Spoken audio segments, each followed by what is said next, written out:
So here we have an equation. It's a third degree equation, so it's not a quadratic equation, but we're going to solve it with factoring. And you see that you have 4 terms, so I'm going to factor by grouping. And so I'm going to look at the first 2 terms and factor out their greatest common factor.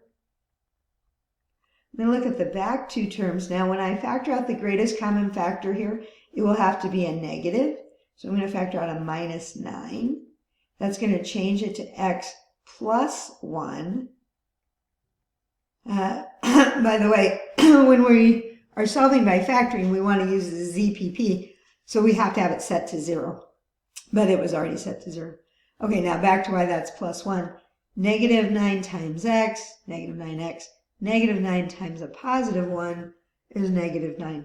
Okay, this is good news for us because that parenthesis is the same as that. We needed that so we could complete our factoring. So we get x plus 1 times x squared minus 9. But the x squared minus 9, that factors more. It's the difference of squares. So it factors into x plus 3 and x minus 3.